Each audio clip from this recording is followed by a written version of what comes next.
여러분 안녕하세요. 행복한 노후를 준비하는 금토연구소의 박종현입니다. 미국의 대선 토론 결과 트럼프의 당선 가능성이 높아지면서 한때 미국채 금리는 가파른 상승세를 보였는데요.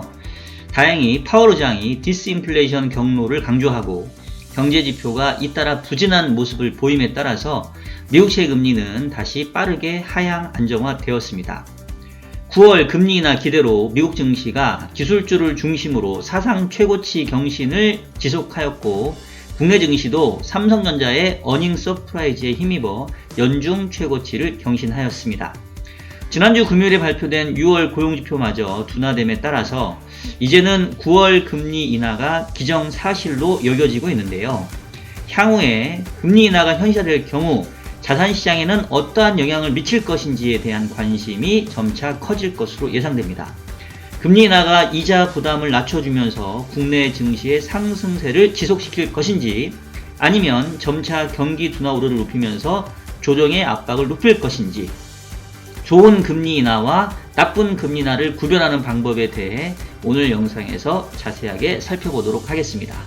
자, 그러면 일요일에 만나는 이슈 분석 지금 바로 시작하도록 하겠습니다. 자, 여러분 주말 잘 지내고 계신죠? 현재 시각 7월 7일 오후 1시 29분을 지나가고 있습니다. 자, 지난주에 제가 영상을 찍을 때만 하더라도 조금 제가 불안감을 좀 얘기를 했었거든요. 왜냐면 그때만 하더라도 이제 미국채 금리가 요때였죠. 갑자기 4.5대로 막 가려고 하는 그 직전주에 있었던 바이든과 트럼프의 첫 번째 대선 토론 결과, 바이든이 되게 좀 걱정스러운 모습을 보이면서 이제 트럼프가 대통령 되는 거 아니냐, 그러면 트럼프의 기본적인 정책은 인플레이션을 일으키는 거다. 그래서 미국의 16명의 노벨 경제학 수상자들이 이 트럼프의 정책에 대한 우려를 표명을 했고, JP모건이었나요? 골드만삭스인가 같은 경우에는 만약에 이 트럼프가 다시 대통령이 돼가지고 트럼프의 정책을 그대로 만약에 펼친다라고 하면 오히려 연준이 금리 인상을 5번 이상을 해야 된다, 뭐 이런 얘기가 나오면서 한때 상당히 시장 분위기를 조금 긴장감을 높였었는데, 다행스럽게도 보시는 것처럼 지난주에 하루 그 독립기념일 때문에 쉰 날 제외하고는 미국 금리가 4일 연장으로 떨어지면서 다시 4.2%대로 하향 안정화됐습니다. 일단은 파월 의장이 디스인플레이션에 대한 어떤 경로를 상당 부분 강조하면서 9월달의 금리 인하에 대한 기대감을 높여놨고요. 그리고 경제지표가 그 지난주에 발표된 게 다들 이 금리 인하 쪽을 좀 가리키는 지표들이 많았죠. 뭐 예를 들면 ISM 그 서비스업 지수가 사실 이제 제조업 지수를 주로 많이 보긴 하는데, 지금 이제 고용시장에 대한 민감도가 높다 보니까 서비스업의 고용 창출이 제일 이제 높다 보니 지금은 제조업 지표뿐만 아니라 이 비제조업 PMI 지수에도 좀 민감하게 반응했던 것 같고요. 기존 숫자가 53.8에서 48.8로 좀 급락하면서, 이거 미국의 서비스업이 빠르게 식어가고 있는 거 아니야? 라는 우려를 높였는데, 마침 지난 주말 발표됐던 6월 고용지표도 6월 일자리 수 자체는 좋게 나왔지만 20만 6천 건 나왔지만, 그 이전에 5월과 4월 달의 지표가 합쳐서 한 11만 건 정도 하향 조정이 됨에 따라서 역시 고용시장 싣고 있는 건 맞긴 맞구나. 거기다가 실업률이 드디어 4.21까지 지금 올라왔죠. 그래서 뭐 샴룰이 충족이 됐네 맞네 이제 이런 얘기를 하다 보니까, 뭐 현재로서는 이미 9월 달 금리 인하는 이제 기대가 아니라 거의 확신으로 바뀌고 있는 것 같아요. 지금 그 CME 선물거래소에서 FF 금리 선물이 거래되는 거를 본다 하더라도 지금 현재 9월 18일 날 있는 FOMC에서 금리 인하, 한 차례 이상의 금리 인하 확률이 거의 78% 정도 수준 높아졌습니다. 그래서 시장은 이미 9월달 금리 인하를 기정사실로 인지하고 움직이고 있다라고 보시면 되겠고, 그러면서 역시 지난주에 이 기술주의 상승폭이 상당히 높아졌죠. 나스닥이 지금 3.5% 상승하면서 18,000선까지 올라왔고, S&P도 그렇고요. 그리고 이제 우리 증시도 지난주에 오랜만에 삼성전자가 좀 크게 움직였습니다. 삼성전자가 드디어 전고점 뚫고 올라가면서 87,100원에 올라가면서 코스피를 2,862선까지 올렸는데, 결국은 이 2분기 잠정 실적 발표하면서 이 삼성전자가 어닝 서프라이즈를 기록을 하면서 국내 주가도 상당히 좀 긍정적인 모습들을 보였다고 보시면 되겠습니다. 그래서 결국 지금까지 내용을 다 정리해보면 역시 시장의 움직임은 다시 또 금리 인하에 대한 기대에 상당히 기대해서 움직이고 있다. 뭐 이렇게 보시면 되겠고, 마침 실적도 잘 나왔다. 뭐 이렇게 정리를 할 수 있겠습니다. 자, 그래서 이제 지금 이제 중요한데, 조금 헷갈려 하시는 분들이 있는 것 같아요. 그러니까, 저희 구독자분들 중에서 이제 최근에 조금 우려하시는 분들이 이제 두 가지가, 첫 번째는 금리 인하가 현실화되면 주식시장이 오히려 악재로 될 수 있는 거 아니냐라는 우려.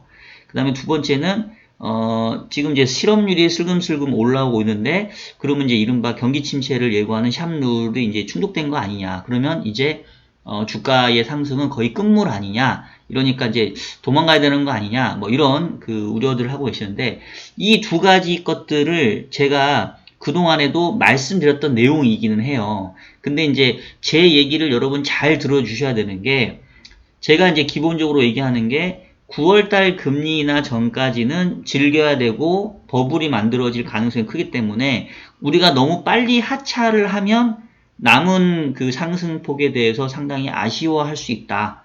그 얘기 드렸던 거 기억나시죠? 그래서 지금은 타이밍의 예술, 익절하고 나오는 타이밍의 예술이 되게 중요한 시점이 됐습니다. 그래서 이제 9월달 금리 인하가 이제 눈앞에 다가왔기 때문에 시장은 일단은 흥분하면서 지금 달려갈 건데, 우리는 언제 정도에 하차할 것인지를 계속 따져봐야 돼요. 그래서 저도 그 시점을 정확히 모르기 때문에 일단은 제 포트상에서는 현금 비중이 제일 낮고 주식과 채권을 꽉꽉 채워놨기 때문에 더 사지는 않지만, 그렇다고 해서 먼저 팔지도 않고 좀 이제 관망하겠다라고 이제 제가 지난주 말씀드렸단 말이에요. 그러니까 아직 관망이지 하차가 아니에요, 여러분.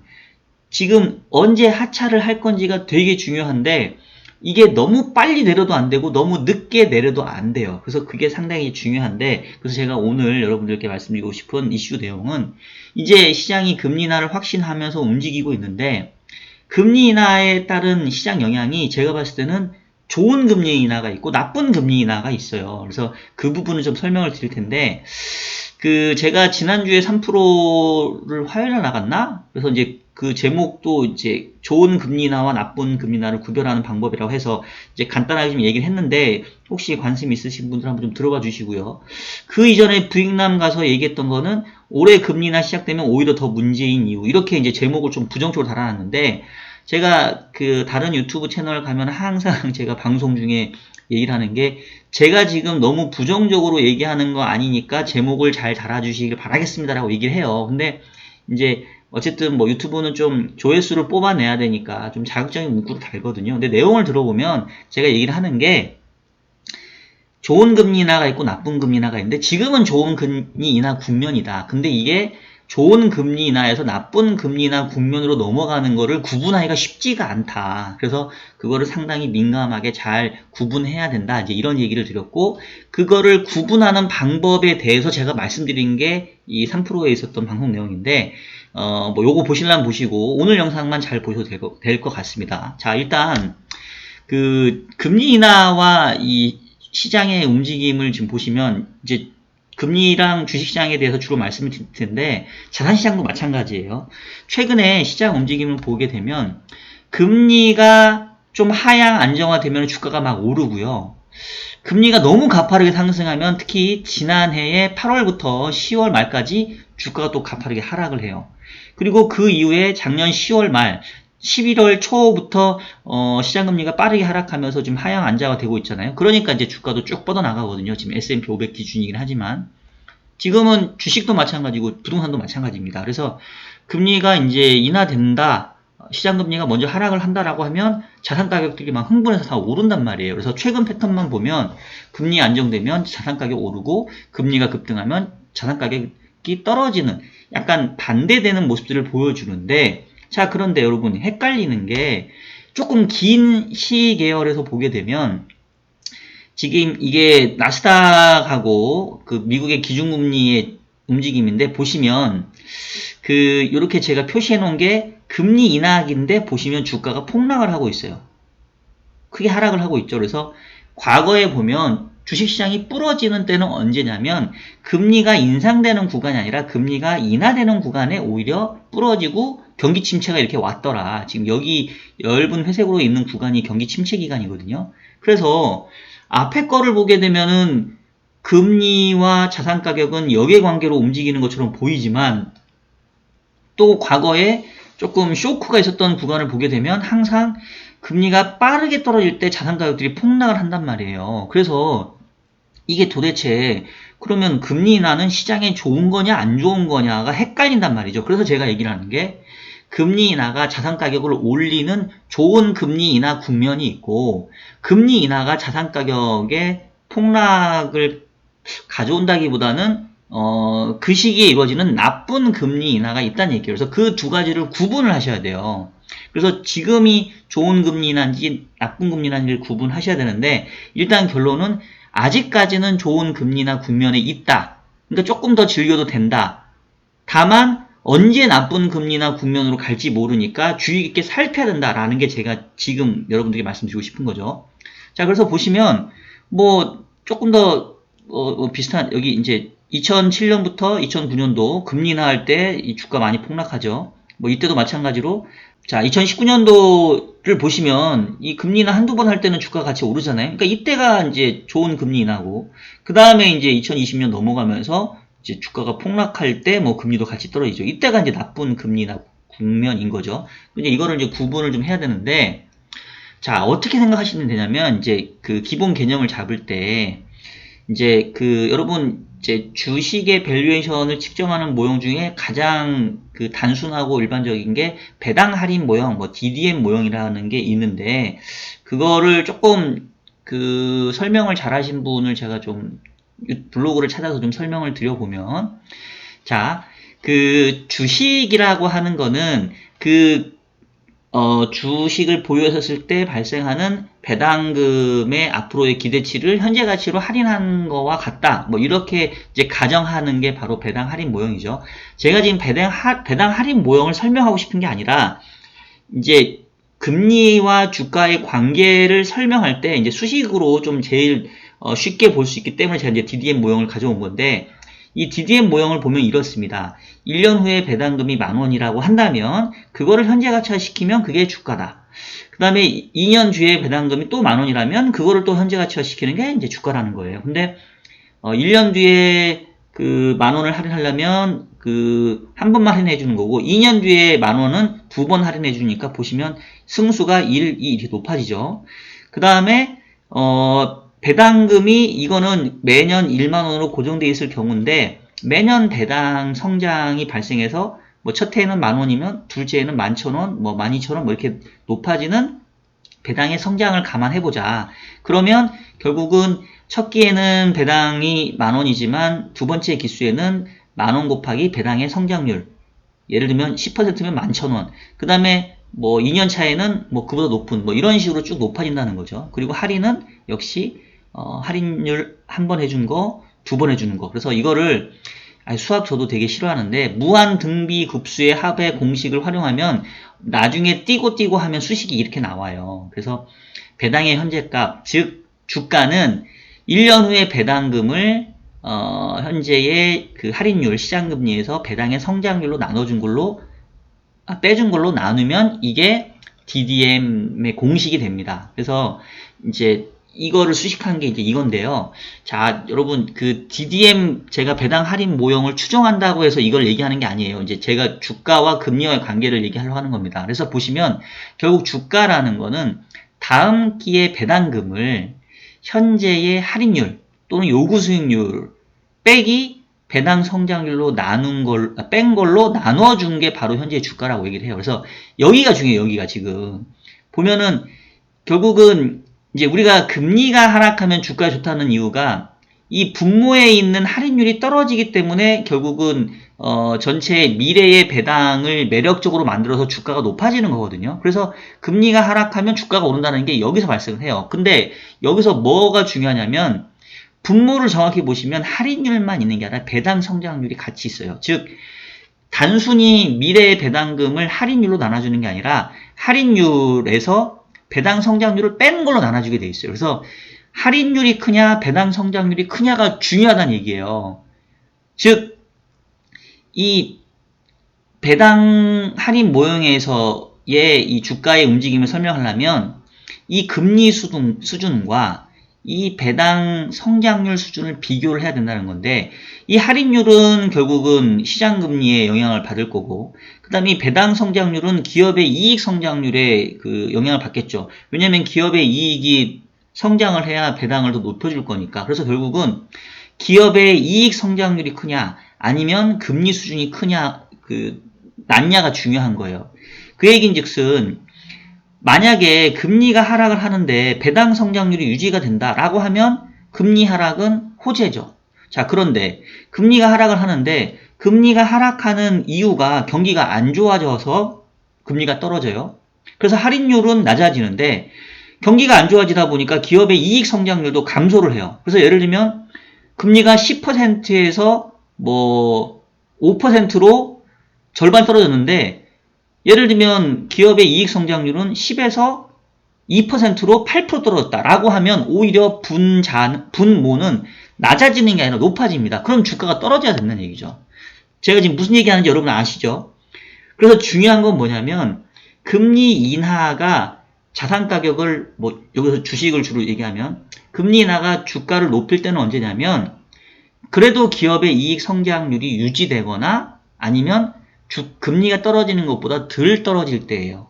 그때가 바로 좋은 금리나 국면인 거죠. 근데 나쁜 금리나 국면은 뭐냐면 금리 인하가 지속이 되면서 할인율은 떨어지는데 그보다 기업의 이익 성장률이 더 많이 떨어진다. 그러면 결국은 경기가 둔화하는 속도, 기업이 이익이 둔화되는 속도보다 금리가 하락하는 속도가 더 늦기 때문에 결과론적으로 이거는 주가에 부정적이라고요. 이때가 바로 나쁜 금리나 국면이란 얘기예요.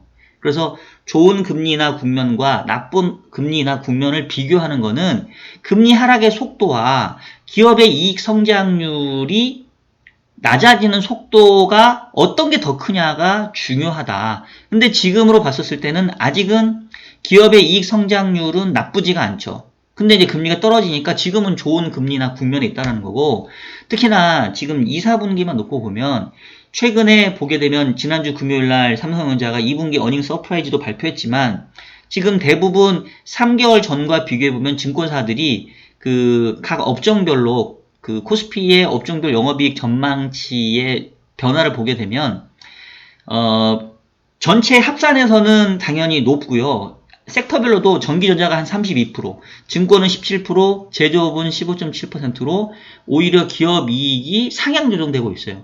섬유, 우복이나 화학 쪽은 하향 조정되지만 이거를 전체 시총으로 얘기해보면 우리가 시총에서 전기전자가 차지하는 비율이 삼성전자, 하이닉스가 차지하는 비중이 높으니까 얘네가 지금 기업 이익 전망치가 상향 조정되고 있다는 얘기는 여기서 보게 되면은 오히려 이익 성장률은 플러스 올라가고 있고 할인율은 내려가고 있잖아요. 그러면 이거 무슨 얘기예요? 주식에는 이보다 더 좋을 수가 없는 거죠.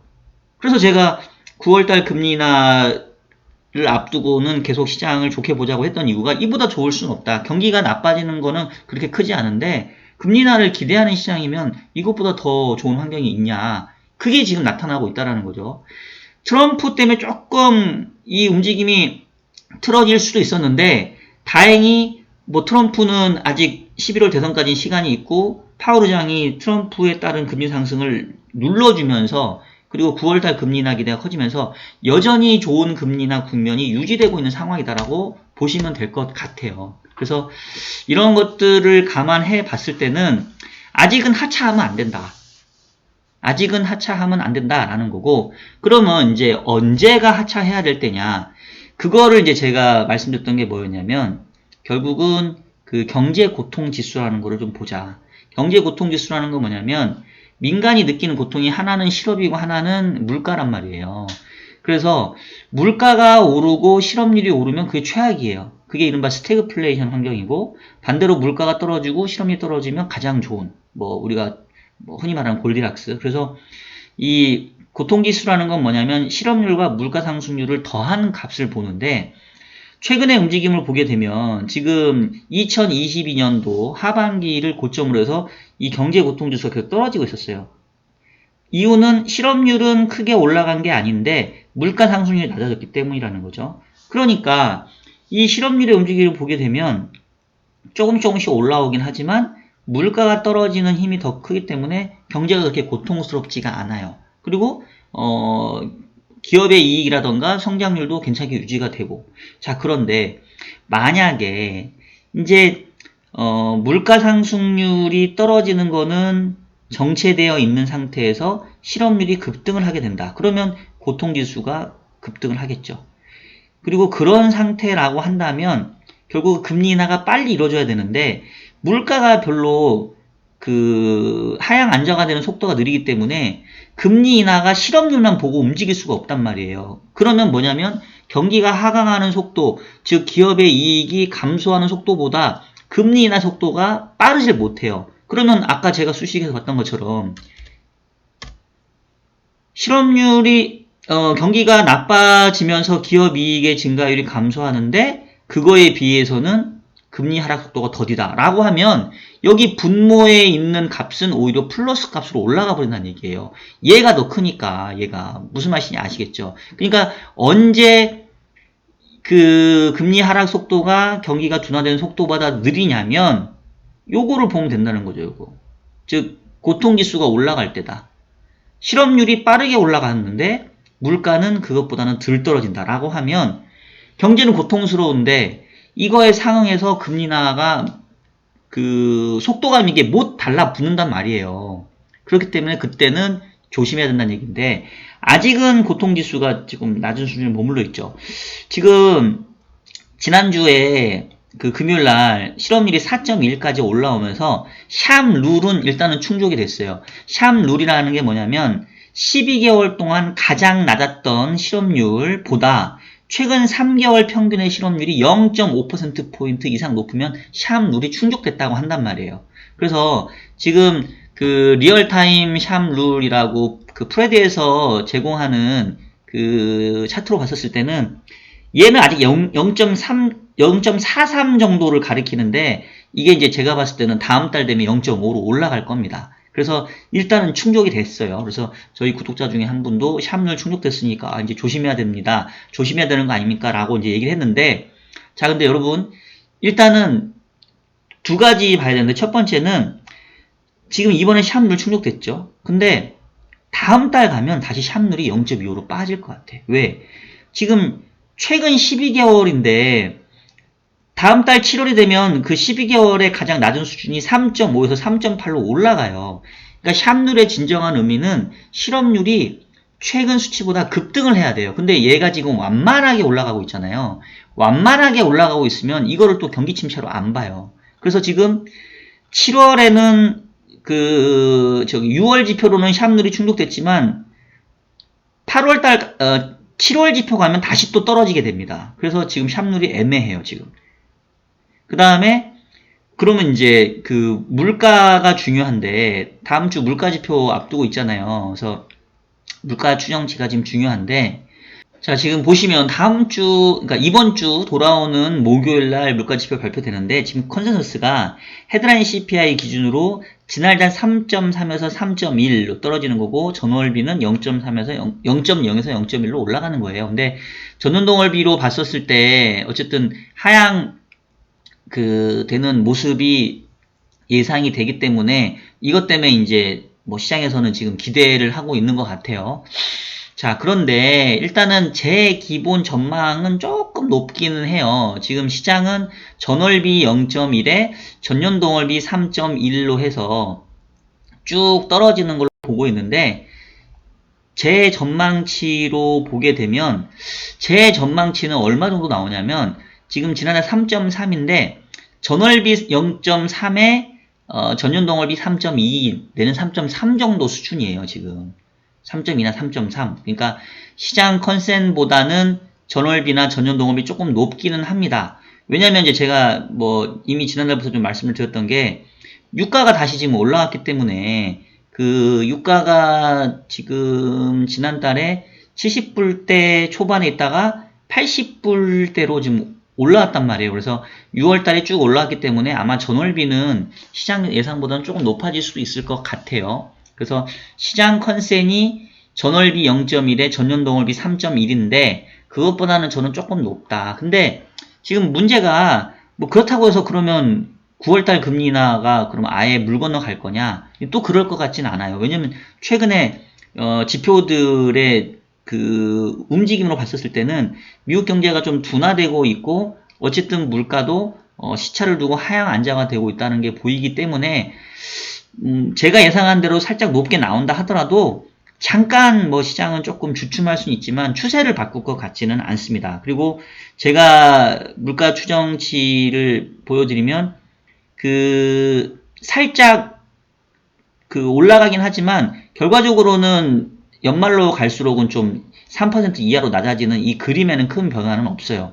유가가 여기서 만약에 막 90불대 가면은 얘기가 달라지는데 80불대 정도 수준이면 일단은 뭐 기저효과가 좀 부정적이긴 하지만 원래 계절적으로 물가는 그 계절적으로 이게 8, 9, 10, 11, 12월은 전월비 물가가 낮게 나오는 그런 효과들이 좀 있습니다. 그래서 이제 그 유가로만 보게 되면은 작년 말과 비교해 보면은 이제 유가 상승이 높아지는데 다른 쪽 물가가 낮아지는 게 있기 때문에 궤적 자체로는 요런 궤적은 나올 것 같아요. 근데 그 다음 주 발표되는 6월 물가가 시장 예상보다는 살짝 높긴 하지만 추세에서 크게 벗어나지는 않는 정도다. 그래서 이런 걸 감안해 보면 결국은 이 경제 고통 지수로 봤었을 때 뭐 그렇게 크게 높아지는 상황은 아직은 아니라는 거죠.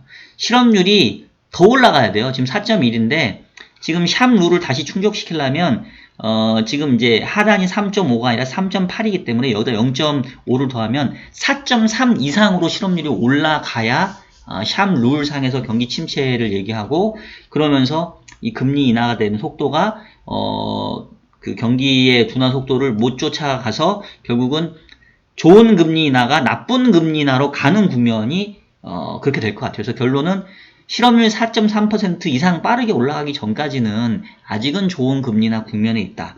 아직은 우리가 시장을 좀 더 즐겨도 된다. 아직은 하차를 할 때는 아니다. 이렇게 말씀드릴 수 있을 것 같고 특히나 국내에서는 기업이익 전망치가 상향 조정되고 있기 때문에 그동안 국내 주식이 해외 주식보다 상당히 부진했는데 조금 만회할 수도 있을 것 같다. 그래서 일단 9월달 첫 번째 금리 인하 때까지는 즐기고 금리 인하 한 이후에도 조금은 더 즐겨도 돼요.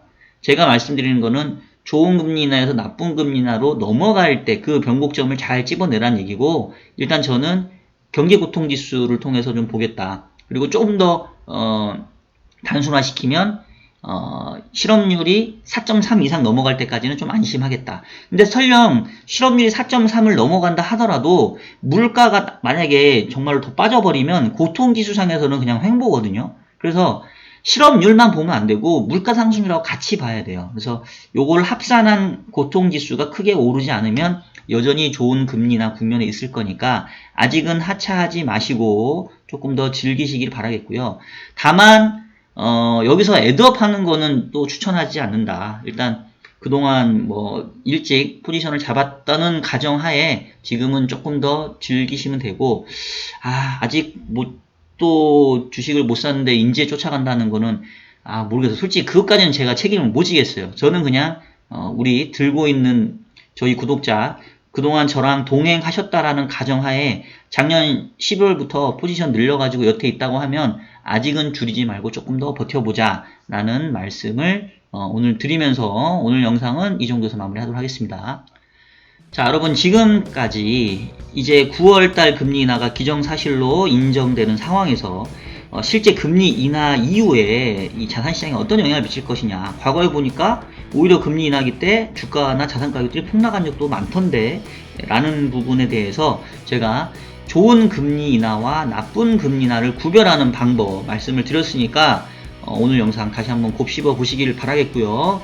저는 다음 주 일요일에도 어김없이 유익한 내용으로 여러분들을 찾아뵙도록 하겠습니다. 자, 그러면 저는 다음 주에 뵐게요, 여러분. 안녕.